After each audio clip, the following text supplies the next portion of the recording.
কেবলম কারণ নাস্তে বনাস্তে গতির অন্যথা। লক্ষ লক্ষ বছর ধরে আগেকার যুগে মানুষ ভগবানকে পাওয়ার জন্য ধ্যান জ্ঞান তপস্যা করেছে, কিন্তু কলিকালে ভগবান রাধা কৃষ্ণ মিলিত তনু গৌর হই আমার অচিরায় যেচে সেজে কলিকালের মানুষকে সেই গোলকের সম্পদ, যে সম্পদ লুকায় রেখেছিল, সেই সম্পদ অকাতরে কলিযুগের জীবকে বিতরণ করে দিয়েছিল। সেই মহামন্ত্র ঔষধ। তাই বলছি কি, কলিকালের ভগবানকে আমরা যে যজ্ঞের দ্বারা আরাধনা করব সেটা হলো হরিনাম সংকীর্তন রূপী যজ্ঞ। তারপর বলছে যজ্ঞই সংকীর্তনাদেশে। তিনি কে? শ্রীকৃষ্ণ চৈতন্য মহাপ্রভু। নিতাই গৌর হরি বল। আর একটা মজার ব্যাপার কি বাবা, ওই জীব গোস্বামী পাদ এই যে শ্লোকটি আস্বাদন করেছেন না, এই শ্লোকটি যে শ্লোককে অনুকরণ করে লিখেছে সেটা কিন্তু ভাগবতের একটা বিশিষ্ট শ্লোক। যদি কারোর বাড়িতে ভাগবত থাকে দেখবেন ভাগবতের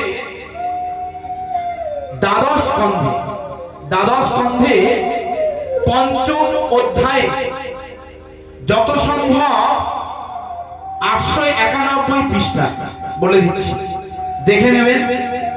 নিমি রাজা বলে একটা রাজা আছে, নিমি রাজা, অন্তর্ণ রশ্মিকার ময়সী নিমি। সেই নিমি রাজার রাজসভায় তার রাজ্যে 9 জন বড় বড় মণি বসবাস করত তার রাজ্যে। নিমি রাজা ভাবলেন যে আমার রাজ্যে এত বড় বড় মণি বসবাস করে আর আমি জানি না, তাদের আমন্ত্রণ করে আমার রাজসভায় এনে তাদের মুখস্থিত বাণী যদি একটু আস্বাদন করতে পারতাম তাহলে আমার দুর্লভ মানব জীবনটা সার্থক হতো। তাই এই বলে কি করলে, ওই 9 জন মণিকে তার রাজসভায় আমন্ত্রণ করলে।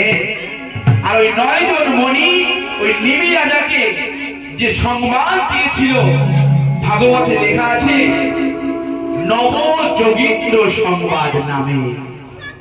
9 জন মণি 9 জন সংবাদ দিয়েছিল, জ্ঞান দিয়েছিল। তো এই 9 জনের মধ্যে বাবা একজন ছিল আবার ত্রিকালজ্ঞ। ত্রিকালজ্ঞ মানে কি বাবা জানো? ত্রিকালজ্ঞ মানে এইগুলো শোনার জন্যই এমন ধর্মসভায় বসতে হয় বাবা।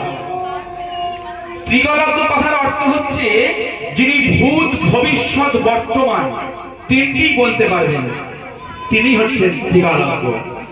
আর এই 9 জন মণির মধ্যে একজন ত্রিকালজ্ঞ ছিলেন, তিনি হলেন করভাজন মণি। তো নিমি রাজা